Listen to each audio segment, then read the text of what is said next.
How did I get started in Lean Six Sigma? I'm Amanda Zimmerman. I'm a Lean Six Sigma Master Black Belt, and I've been helping people all over the world make their processes better, safer, faster, and more efficient for the last 10 years.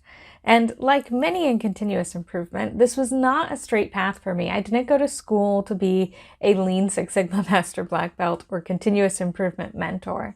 I went to school actually to be a history teacher, and I went and got my degree. I started substitute teaching, but I found that children in large quantities weren't going to work for me. It didn't make me happy, and I decided to take a different career path. I looked at different options. I did everything I could to get a job within education. When that didn't work out and summer was approaching, I started reaching out to temp agencies.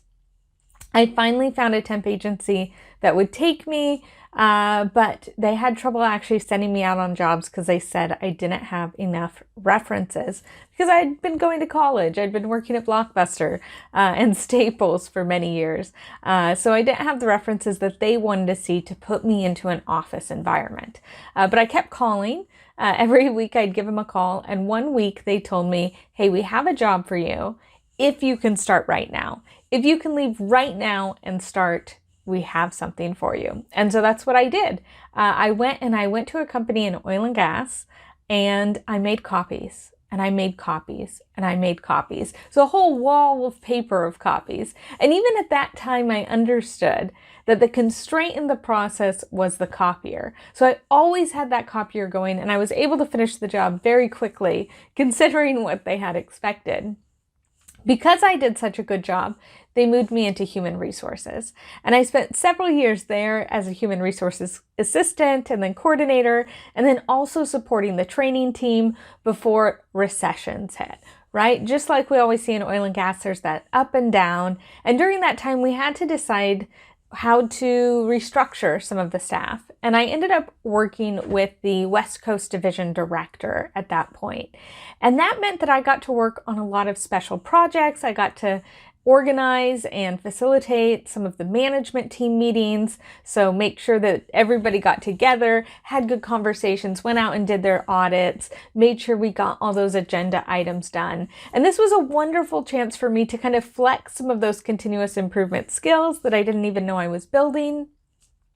And then I looked into continuous improvement. I knew the salary of the continuous improvement professionals at my company. So I knew that there was a lot of potential there, and I felt like the job was something that I could do.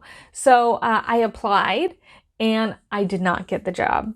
Somebody that was much better at networking than me got the job. She had been friends or acquaintances with a lot of the people on that team. So despite my study and despite my interest, I wasn't able to secure the job. And so months went by. I continued to try, continued to talk to that department, and really worked on my skills, my social skills. At that time, I was very shy. People in the office called me a robot. So I worked really hard to overcome that.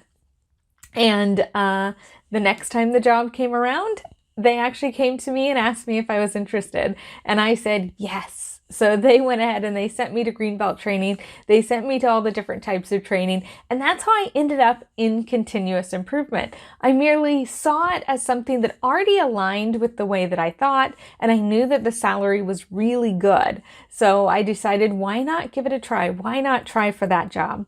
And since then, I found that it definitely fits who I am as a person, my interest in improvement, in value, and helping every day be a little bit better, right? Helping people have hope that their job doesn't have to stay the same that it's always been, right? And so I love continuous improvement now. I'm so happy that I fell into it somewhat unintentionally. And I do believe that my history degree actually helps me with that, right? It's a degree about research and organization, and that's everything that we do in continuous improvement. So that is how I got started in Lean Six Sigma.